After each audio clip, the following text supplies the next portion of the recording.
अस्सलाम वालेकुम, welcome back to my channel cooking class with Zahra Bukhari. आज हम बहुत ही ज़्यादा इंफॉर्मेटिव वीडियो लेकर आए हैं।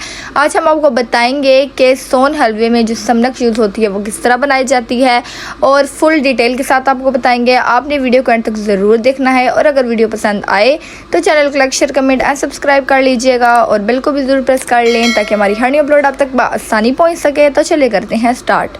रहीम अस्सलाम वालेकुम वीवर्स, के हाल है? ठीक हो?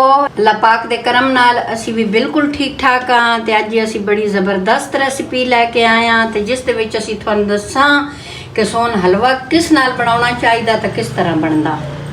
जी मेरे 1 किलो एन दाने गंदम दे ते इस दे अंदरों ना आए वालियां चीज़ां जड़ियां ना ते जो जड़े होंदे ना ते तकरीबन मैं साफ कर लैनो ते छोटे छोटे इस दे जड़े दाने ना इस तरह दे टुके हुए हाफ ये निकाल लैने।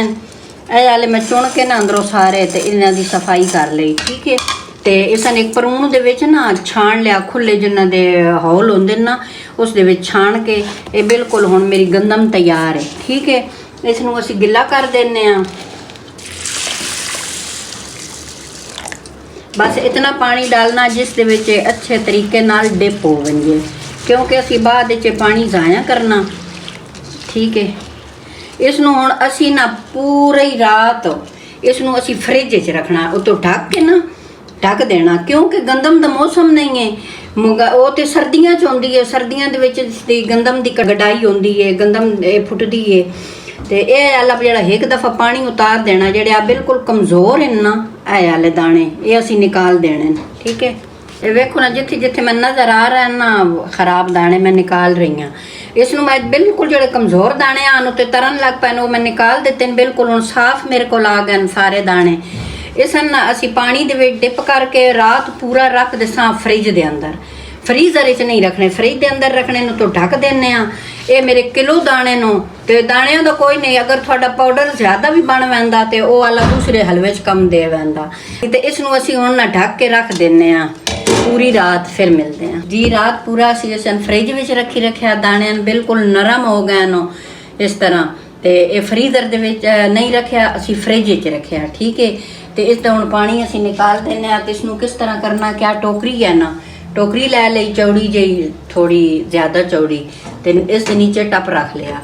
अंदर वो अलग करेब का दुपट्टा वे। ठीक है, दूसरा नहीं रखना, एक करेब का दुपट्टा होंदा वे, इस दे विच सुराख होंदे। ठीक है, ये वो वाला बनसी ना समनक जिसनों तुसी बोलते हो ना आटा, ये वो वाला बनसी, क्योंकि असी मौसम तो बगैर दाणियां नो जमा रहे हैं। मौसम होवे तो बाहर भी जम आंदे, फिर फ्रिज च रखने की ज़रूरत नहीं होती। टप रखने का मकसद है कि जड़ा इसका फालतू पानी ना वो नीचे निकल वंजे। ठीक है, जिस टाइम भी असी इसनूं करना ना पानी नीचे निकल वंजे जी। इस तरह कर देना इसनूं। फिर इसनूं ऐ वाली चीज़ करनी है।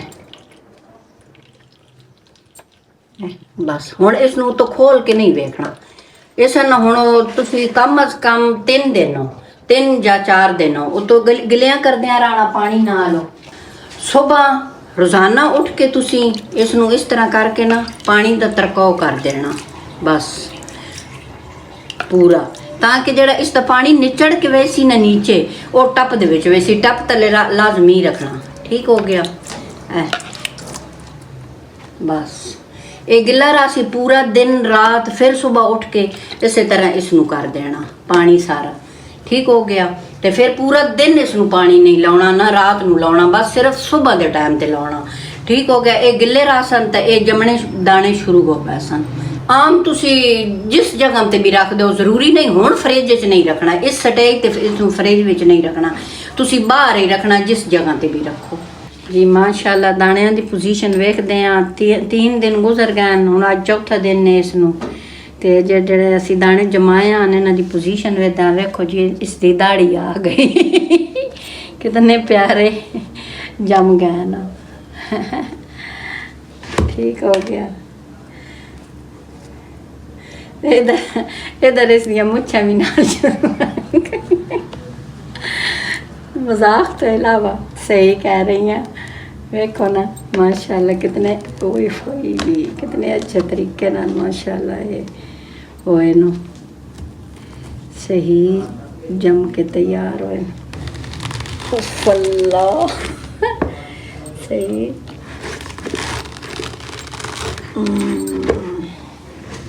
ਇਹ ਆ ਜੀ ਸਹੀ ਹੈ, ਜਿਸ ਨੂੰ ਇਹ ਸਮਨਕ ਵੀ ਬੋਲਦੇ ਨੇ, ਅੰਗੂਰੀ ਵੀ ਬੋਲਦੇ ਨੇ ਤੇ ਸੋਨੀ ਵੀ ਬੋਲਦੇ ਨੇ। ਇਹ ਸਾਰੀ ਮਾਸ਼ਾਅੱਲਾ ਇਸ ਤਰੀਕੇ ਨਾਲ ਬਣ ਕੇ ਤਿਆਰ ਹੋ ਗਈ, ਕਿਉਂਕਿ ਇਸ ਦੀਆਂ ਜੜ੍ਹਾਂ ਜ਼ਿਆਦਾ ਅੰਦਰ ਟੁਰ ਗਈਆਂ ਨੇ, ਫਿਰ ਨਿਕਾਲਣਾ ਇਸ ਤਰ੍ਹਾਂ ਮੁਸ਼ਕਲ ਹੋ ਜਾਂਦੀ। ਇਸੇ ਤਰ੍ਹਾਂ ਸਾਰਾ ਨਿਕਾਲ ਲੈਂਦੇ ਹਾਂ जी। इस तरह ना सारा ਜਿਹੜੇ ਬਾਹਰ ਵੀ ਇਸਦੀਆਂ ਜੜ੍ਹਾਂ ਹਨ ਉਹ ਸਾਰੀਆਂ ਨਿਕਾਲ ਕੇ ਅੰਦਰ ਰੱਖਣੀਆਂ, ਕਿਉਂਕਿ ਇਹ ਸੋਨੀ ਦੇ ਵਿੱਚ ਮਦਦ ਕਰਦੀਆਂ ਨੇ। ਇਸ ਨਾਲ ਹੀ ਸੋਨੀ ਮਜ਼ੇ ਦੀ ਬਣਦੀ ਹੈ ਜੀ। ਇਹ ਸਾਰਾ ਅਸੀਂ ਇਸ ਤਰ੍ਹਾਂ ਨਾ ਖੋਲ ਕੇ ਫੈਲਾ ਲੈਣਾ ਤੇ ਇਸ ਨੂੰ ਅਸੀਂ 2 ਦਿਨ ਦੀ ਮੁਸਲਸਲ ਧੁੱਪ ਲਵਾਉਣੀ। 2 ਦਿਨ ਕਰਕੇ ਤਾਂ ਫਿਰ ਮਿਲਦੇ ਹਾਂ 2 ਦਿਨ ਤੋਂ ਬਾਅਦ ਜੀ। ਮਾਸ਼ਾਅੱਲਾ ਇਹ ਦਾਣੇ ਜਿਹੜੀ ਸਮਨਕ ਸੋਨੀ ਜਿਹੜੇ ਵੀ ਤੁਸੀਂ ਆ ਬੋਲ ਲਵੋ, ਇਹ ਉਹ ਹੀ ਹੈ ਸੋਨ ਹਲਵਾ ਬਣਾਉਣੇ ਵਾਸਤੇ। ਤੇ ਮਾਸ਼ਾਅੱਲਾ ਇਸ ਦੀ ਦਾੜੀ ਹੁਣ ਬਿਲਕੁਲ ਖੁਸ਼ਕ ਹੋ ਗਈ ਹੈ ਤੇ ਇਹ ਵਾਲੀ ਇਸ ਪੋਜੀਸ਼ਨ ਵਿੱਚ ਆ ਗਈ, ਬਿਲਕੁਲ ਹੁਣ ਦਾਣੇ ਖੁਸ਼ਕ ਹੋ। ਤੇ ਇਸ ਨੂੰ ਹੁਣ ਅਸੀਂ ਪੀਸਦੇ ਹਾਂ। ਇਹ ਛੋਟੀ ਡੱਬੀ ਗ੍ਰਾਈਂਡਰ ਦੀ ਇਸ ਦੇ ਅੰਦਰ ਡਾਲ ਲੈਣੀ।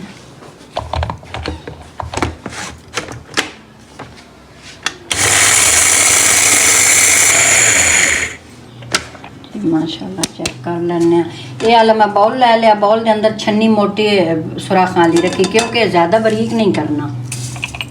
इसके अंदर डाल देने। इसनू 2 वारी असी छानना, एक इस तरह, फिर दोबारा फिर जिसले सारा कर लेना ना इसे छन्नी दे विच फिर दोबारा छानना, क्योंकि जो थोड़ा मोटा मोटा चला गया ना वो भी निकाल लेना जी। इस तरह असी सारा कर लेने, फिर मिलते हैं। जो मोटा इस बच गया ना छन्नी दे, वो दोबारा फिर अंदर डाल देता। माशाल्लाह जी सारी इस मैं पीस लिया। उस छन्नी दे विच मैं 2 दफ़ा छाणिया, लेकिन इतना को नहीं निकलिया।